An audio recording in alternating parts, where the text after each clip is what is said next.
Hey everybody, this is Chuck Marone with Strong Towns. I'm back at the Central Library in Springfield, Massachusetts. I said in a prior video, rather uncharitably, that the city has done nothing about the multiple deaths that have occurred right here on State Street in front of the library.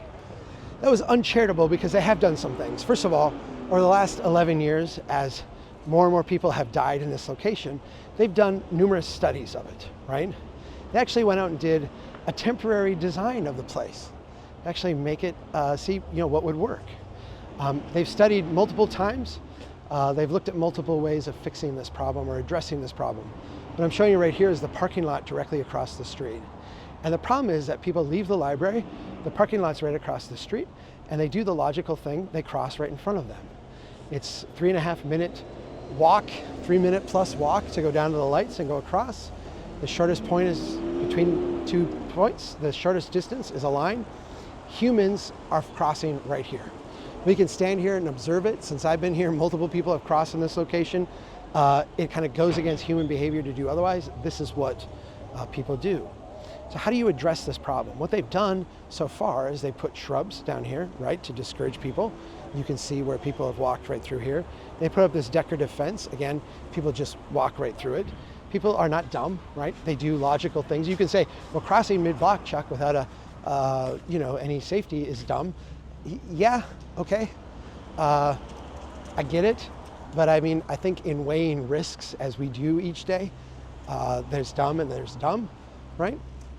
If you stand here and watch person after person after person after person do the same thing, you can say, well, there's a really high percentage of dumb people in this city, or maybe our design is suggesting that regular, smart, normal people do dumb things. Either way you want to look at it, we have to deal with reality as it presents itself. So I've been walking up the street, so I want to show you what they're actually doing. They are actually undertaking a project right now. They're putting, and I haven't seen the design, I don't know exactly what it is, but they are putting some type of crossing right here. I'm going to call it what it is, a mid-block crossing. The idea is geometrically, we are placing it mid-block, lines on paper, right? The reason we're putting it mid-block instead of where people actually cross is because if we put it where people actually cross, there's a potential that the light, if it went on when people are crossing mid-block, the flashers, people would slow down and stop, and that would back up traffic through the intersection. And that is seen as intolerable to traffic-obsessed engineers in this city. When we are building urban spaces, when we turn that design over to the traffic-obsessed, what we will get is lots of traffic. We actually need to turn these places over to urban designers, to people who understand place, to people who have a value system that's congruent with the value system that we all share, people who will put safety over traffic flow, people who will put investment over the idea that we should have lots of surface parking lots, lots of places devoted to moving cars, and no place to really get to.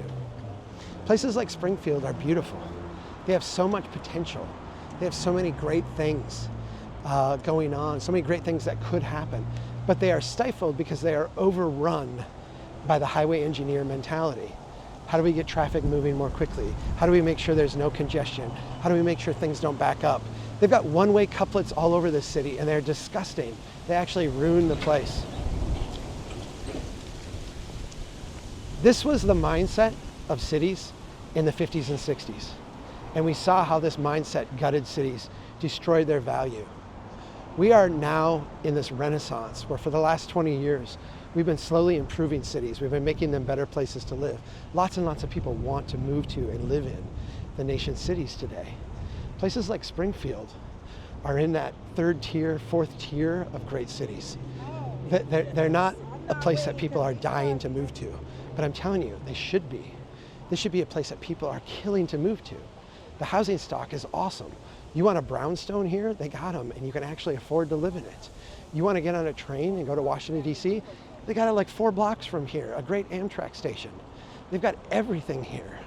They've got everything here except for a design about making this a desirable place to live, except for an ethic that says we want to make this place great. They still want to make this place a traffic sewer. Until they figure that out, investment's not going to come, and they're not going to be what they should be. Springfield, I love you. Let's fix this place.